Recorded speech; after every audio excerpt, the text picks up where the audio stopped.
Hi, everybody. Welcome back to J2 Studios. Jens Johanson here today with my special guest, Connor McBride of McBride Construction. They are a general contractor that specializes in occupied remediation and water damage repairs.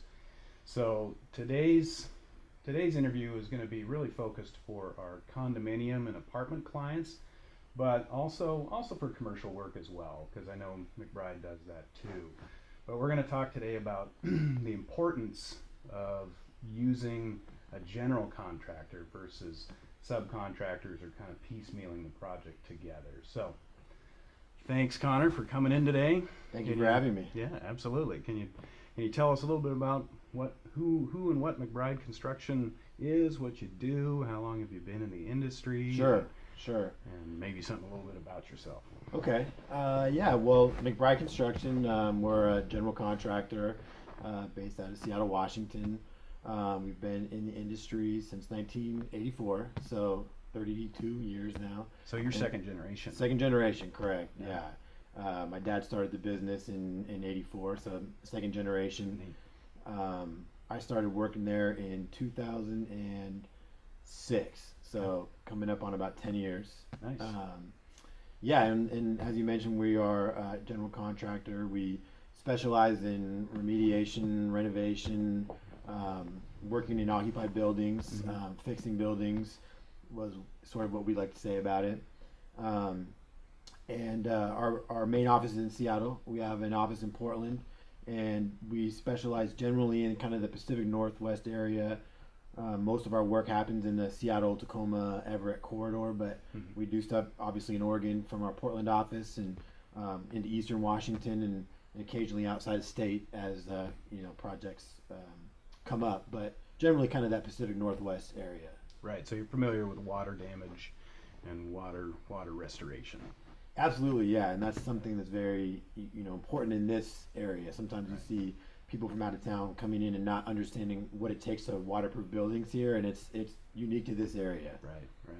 What's something unique about you that you'd want to share with the audience that not everybody may know? Maybe it's a hobby, maybe it's a passion of yours, or what makes Connor Connor?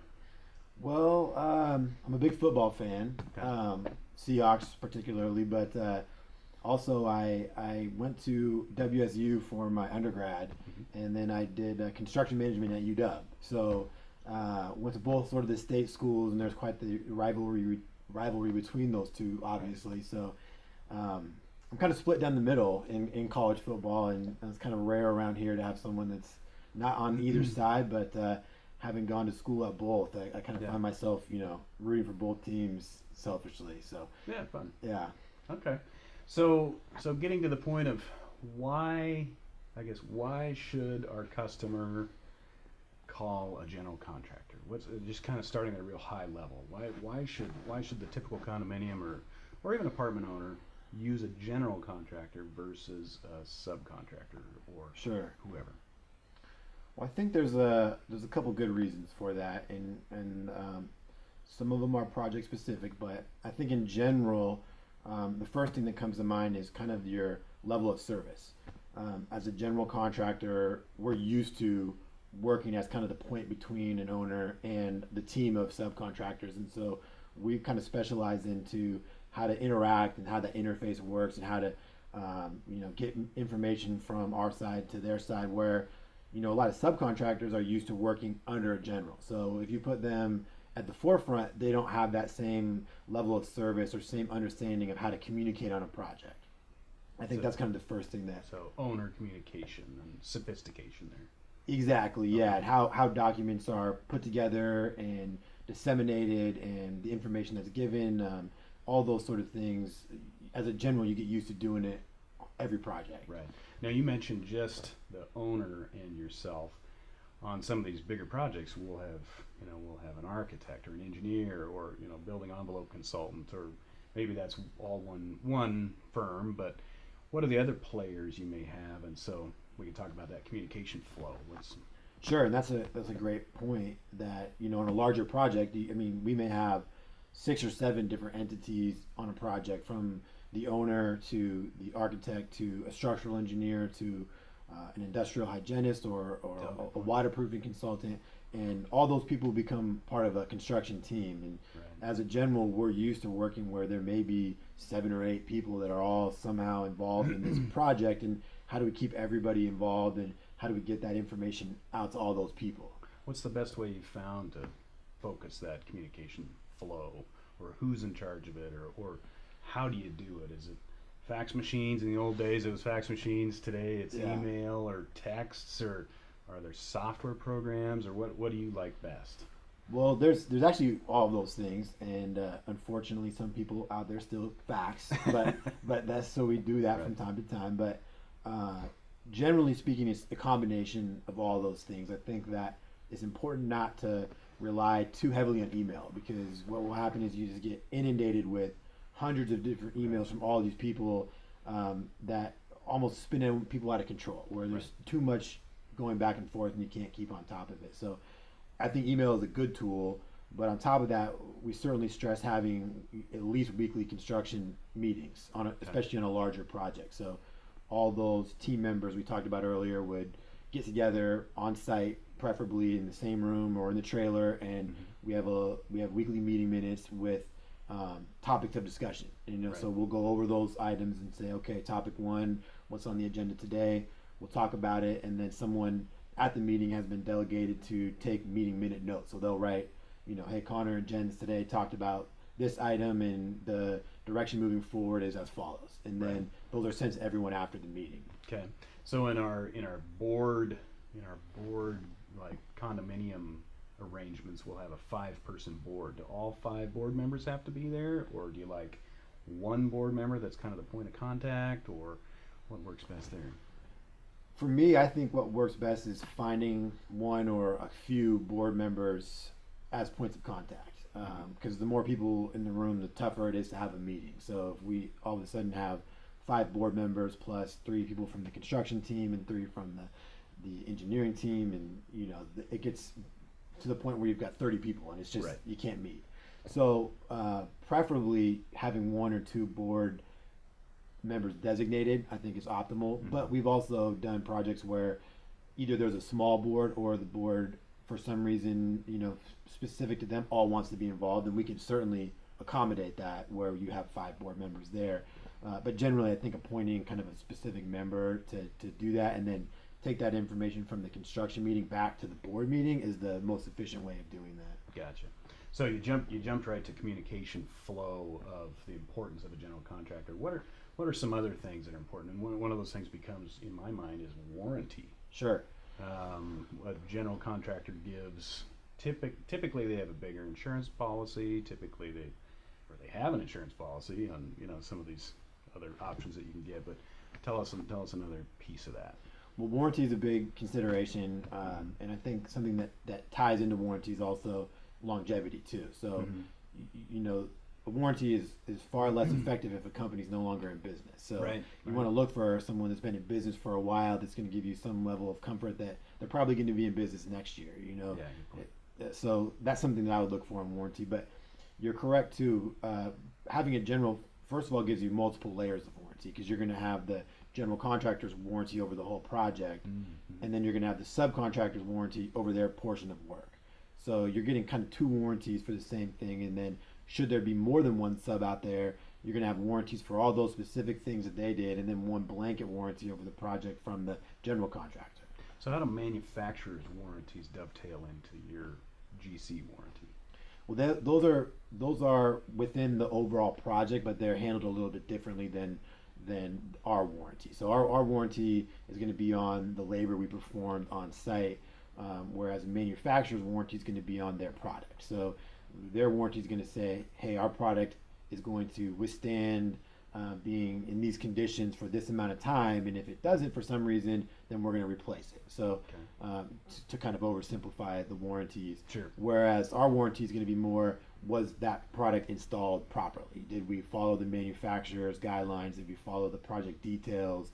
So that's where those things sort of come together, is one's really the product itself, and the other one is how was the product installed. Gotcha. So another piece of the importance of a general contractor would be, and again on the warranties. I heard one customer tell me one time. He said, I want one throat to choke. And so, what's your take on that? Well, I think that's smart because, exactly as the customer said, rather than needing to keep a Rolodex, so to speak, of all the people that were on the project, Right. you just have that one number and say, here's the guys that worked on my building, something's not going right, calling that number, Right. and whether it was their issue or not, they'll know who to call. I mean, they'll be able to say, okay, it was this subcontractor, or Right. here's the manufacturer, here's their warranty. All that stuff will be, one-stop shop of what went wrong, and Right. they'll work on fixing it. Right. No, that's a good piece. What's another one that comes to your mind?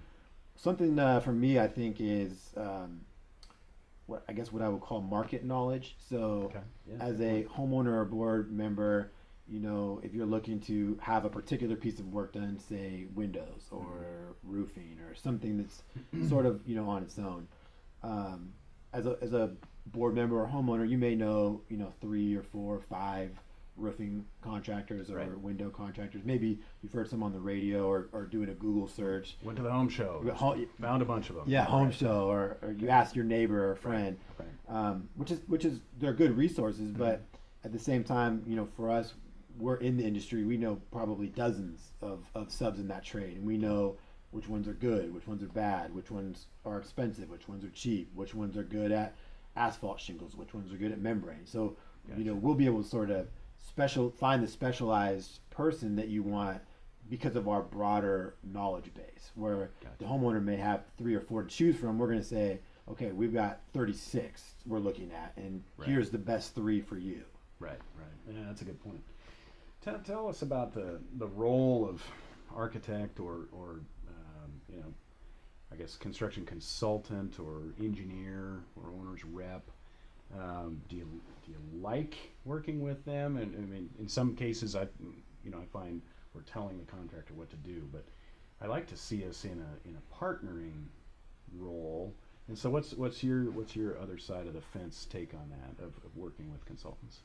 Sure, I think that they're a very important part of a project and the team. And I think especially for the bigger projects we were talking about earlier, what you have here is on a building, there's a lot of different materials from different manufacturers and with different tolerances for things that are intersecting and integrating with one another. Right. So, if you're looking at a flat roof that all you're doing is putting a membrane down, and that's just a membrane in and of itself, it's fairly simple to do. But when you're looking at a project where you have the roofing that intersects with the door, that intersects with siding, the siding that intersects with the window, Right. maybe skylights in the roofing, you've got awnings and railings and deck coatings. All these things have different application standards, and it takes someone on the design team to put those all together and say, okay, here's how our deck coating is going to integrate with our siding. Right. And in the absence of having someone there to design it, you don't really have a person on point saying, here's how this all comes together. And that's why having that person on the team, is extremely important. Right. What makes a bad consultant experience or architect experience in the contractor's view? Well, I think 2 things come to mind on that. They're kind of on both sides of the spectrum. And I think one is being too involved on the design side, yeah, right. where that person isn't just saying, here's how the detail looks, contractor, you go install it. The person that's too involved is out there directing work and kind of telling the contractor Gotcha. in the field, organizing their guys for them and directing their guys. Micromanaging. Exactly, micromanaging. So that's, on the one side, that's difficult. Too much involved. Too much involvement. Right. And then the other side would be not enough involvement, where you've got a guy that maybe you ask a question and they say, oh, real quick, here's what you do, and then no follow up, no more questions after that. It's just kind of like, here's your information, and then go with it. Right. Where maybe a site meeting was needed to say, hey, this is a little more complicated than we thought. Let's all get together and look at this in person. You're going to want that guy there to say, you're right, there is this condition we didn't see. So it's easy to draw something from a faraway ivory tower, but really to get down in the dirt with you and see that it really has to go this way and this way, and understand that. Yeah, So that's exactly it. yeah, good.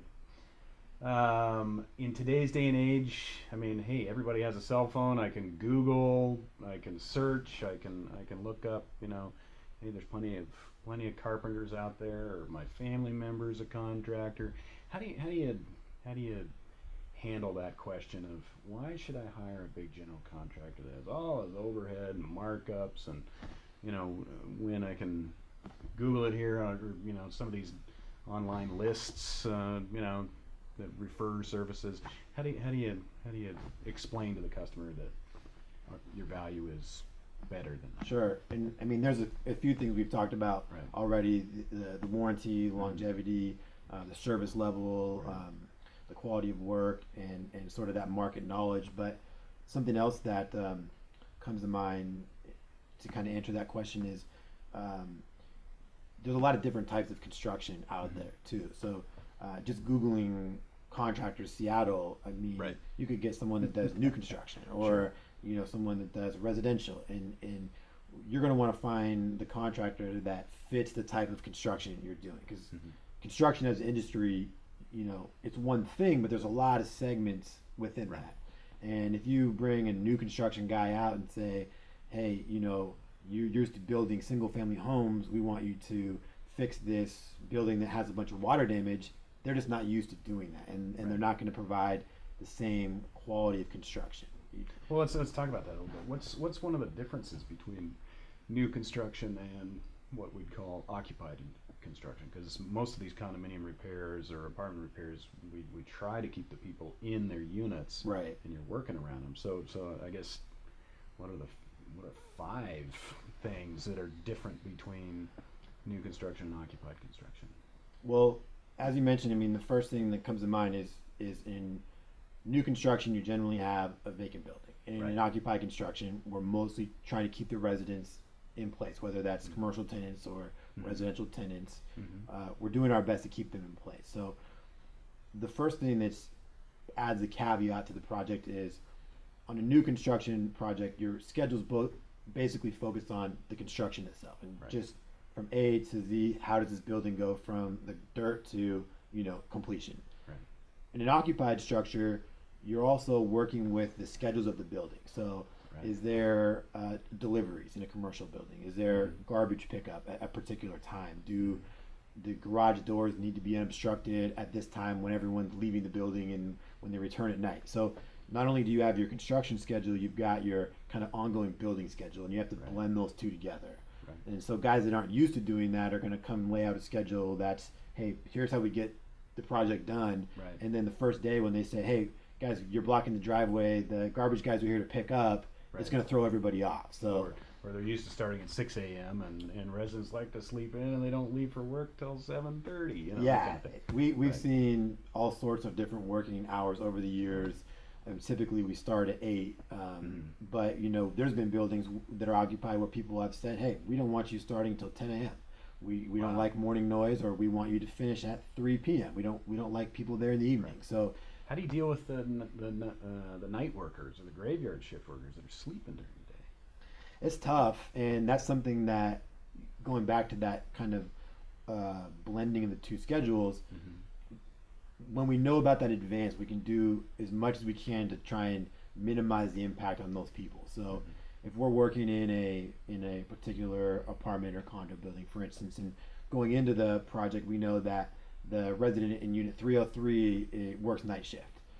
We're going to take that into consideration when we're building our schedules, and do the best we can to minimize the impact to them, do what we can to work later in the evening, so maybe they've already left for work, or schedule around if they're on a weekend, or going on vacation, trying to work our schedule around theirs to minimize the disruption of basically keeping them up at what would be Right. their nighttime. Right. Yeah, that's hard to do. It That's can right. be. Does it drive the costs up a little bit? I mean, it's working around it. It Yeah. is what it is, and you're trying to keep the people in It there. doesn't necessarily drive the cost up. Typically, we can work around it. There are some circumstances where it would, where there's really hard limits where it's like you Right. cannot touch this unit except for 10 p.m. till 6 a.m. Well, then we're gonna have to pay someone probably overtime to do that. Right. But generally, we can kind of finesse it and make it work to keep the budget as planned as normal, and also keep that person, as happy as we can. So what's the difference between your workforce or the workforce or crew member of occupied construction and non-occupied construction? Yeah, and that's a good point. And there's a big difference. Something that is important to us is all of our crew is used to working on occupied structures, and that's something that we stress and is a advantage that we have to do that work. And it takes getting used to that, first of all. I mean, there's a different level of first of all, safety to expect, because now you're not only thinking of project safety, you're thinking of resident safety and visitor safety. So my kids are there. Yeah, exactly. And there's something where you have to think to the next step and say, okay, well, this is safe for construction, but is it safe for kids, right? And does this unit have kids? So if we're taking their railings down or temping them up, are there kids there? Are there pets and things like that? So you're thinking a few steps forward on safety, whereas if it's an unoccupied building, you're just thinking about construction site safety, and that's all you're worried about. And the crew, I guess, not only bedside manner, but appearance. I mean, are you guys in logoed shirts versus, Metallica t-shirts and AC/DC, and so I think things like cussing and swearing and smoking, you can get away with that in a vacant site, but not around family and stuff. So tell me a little bit about the, I guess, background checks or things like that. Sure. Yeah, we definitely look into all the guys before we hire them, and generally our workforce is pretty long tenured at McBride. So we like to keep and retain guys, and as they learn the nuances of doing this, we want to keep them around because they learn what it takes to work in these buildings. But you're right. I mean, a pretty standard job for us. We have no smoking, no swearing, typically no radios for loud music. And we also do have our guys wearing McBride gear. A lot of times they'll have McBride safety vests on. Okay. We have badges made up, so every employee has a badge they can put on or wear on a lanyard that has their picture and their name and their position in the company. So it's not just some guy walking off the street saying, "Yeah, I'm here to change your something inside a unit. Let me come in." Yeah. If especially if we're going into a unit, all of our guys are going to have their badge on with their picture and their name. So when the resident opens the door, they can say, "Oh, that picture matches the face, and there's the name, and he's got a McBride safety vest on." So it's not like some guy showing up in a t-shirt saying, "Hey, I'm here to work in your unit." We're going to try and provide that level of security and safety that, hey, this guy is who he says he is, and he's part of the team. Yeah. No, that's a big deal. Now, how do you handle things like, have you ever had theft claims, or how do you get through that, and how do you handle that, or likely, let's hope it never happens, but how does it? Sure. And from my experience, I can say it's pretty unlikely. It has happened before, but it's very rare that it does, and we take a lot of steps to minimize that going in. So we have document sign-in and sign-out sheets, and we have photo documentation. So before we go into a unit, we'll photo document everything, and then we'll have our guys sign in and sign out. So there's a sort of a log of custody of who was there or who had the keys and who was in there. And here's what it looked like before. Here's what it looked like after. So there's a system, or there's lots of systems in place. Lots of systems in place to make that work. And from my experience, whenever there has been a theft, it's typically someone's not on the construction team. It's just sort of it coincides with the project, but we'll use those resources. We'll look at the photos or the video cameras if we have them, and the sign-in and sign-out sheet, and we'll be able to figure out that, hey, it wasn't one of these guys. It happened to be someone after hours, or someone that was just a off the street thief that just happened to happen during a construction project. So, well, it's good to know, and it's just one of those things to talk about. What about like muddy work boots, and do you guys have booties that you put on? Do you take off your boots before you come in, or? Sure, and that's something that the guys, as they work and learn the nuances of occupied work, they pick up quickly. And so there's first of all, guys either take their shoes off or wear booties. But the other thing that separates new construction from renovation is that you have to protect the rest of the building that's there too. So, Gotcha. you mean the booties protect the carpet, but when you're working on a new building, you're generally the whole building's under construction, so Right. everything's kind of in the work zone. On an existing building, we may be doing work on the exterior wall, perhaps, but all the flooring is to remain. So we have to make sure that we're protecting that flooring to remain while we're working on the wall next to it. So there's a level of personal protection, wearing booties or taking your shoes off, or not dropping tools and things of that nature. And then there's also protecting the existing area, so laying down protection board or plastic, or setting up air containment, or zip walls. What's air containment? Well, air containment is if we're working in an area and we want to prevent the air from our work area from getting into the non-construction zone. Okay. So if Like fumes or dust, or what would that? dust, fumes, yeah, or if mold, if we're working on a building that's been leaking and has mold on it, we can separate that area and create a different zone, so that as we're pulling out that moldy drywall, the air is not going right into the unit. That we've got an air system set up to kind of prevent that from happening. Okay. So surrounding surfaces, air containment, dust control, suitable employees with bedside manner, employees with background checks and photo IDs, and they get it. And so that's what you're getting with an occupied, experienced remediation contractor versus somebody from Angie's List that, you want that protected? Oh, that's going to be more money. Right. Oh, you want negative air containment? Oh, that's more money. And so, and maybe all that stuff is your standard protocol, but maybe it's also in the scope of repair that's put out by the architect, or you can kind of steer the customer in some of that stuff of, hey, let's make sure we get that into the general conditions of the job. And so Sure. I think kind of wrapping all that up into that's in my mind a great representation of what a remediation contractor does.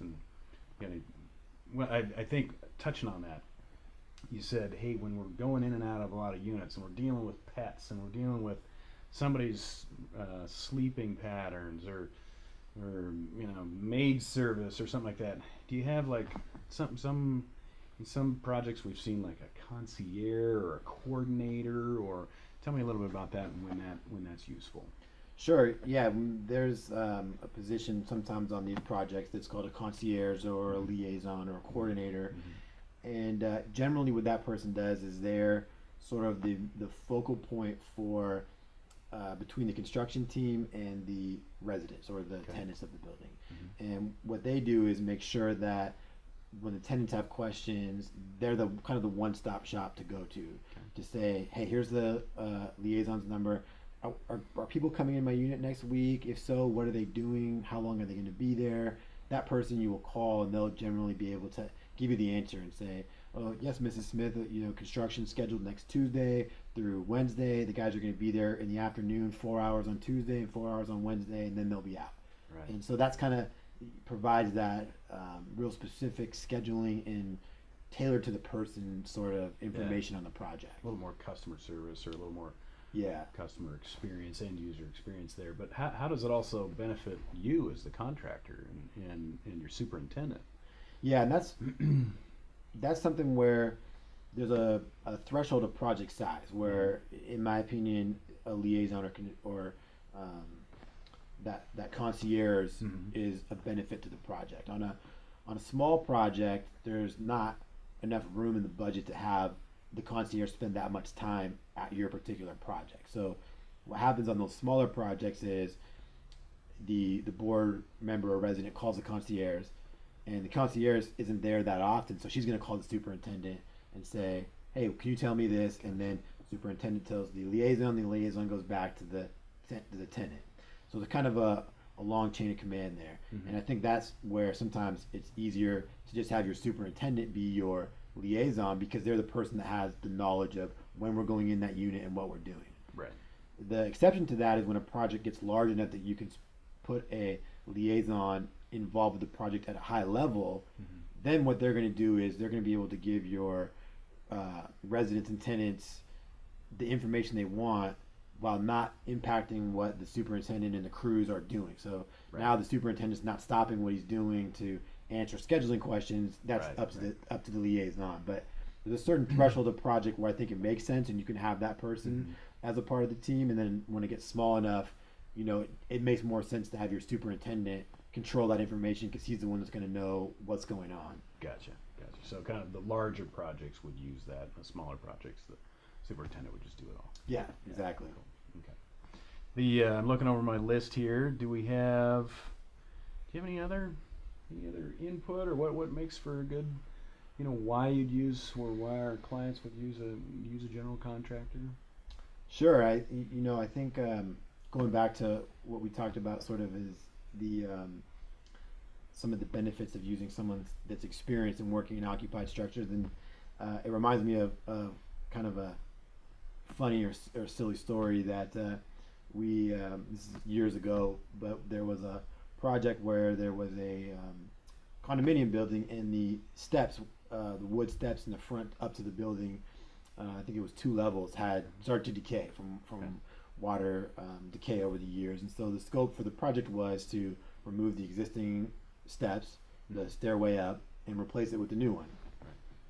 So we looked at the project, we put together a proposal and submitted our estimate for it, and amongst, I think, 3 contractors, and we waited and got the results, and we weren't low, and there's another guy that was much lower than us, and we all kind of scratched our heads, and we're thinking amongst ourselves, like, geez, how's he doing it for so cheap? And we couldn't figure it out. Well, maybe 6 weeks or 7 weeks later, after the project had got underway, we got a call back that the contractor that was awarded the project wasn't used to doing work in occupied structures. So they didn't think to include temporary access back to the units. So their plan was to take the stairs out and then just rebuild them as it went. Well, when the residents were getting ready to come home, they were thinking, how do I get back into my unit? This is my access point. And the contractor that, I didn't know I had to do that because they weren't used to needing to facilitate that type of construction. So, no, it's a great example of what we were just talking about. And so even on the scoping level of put that recipe together so that the contractors know what to bake as the bakers, kind of thing. So, yeah. No, that's a good point.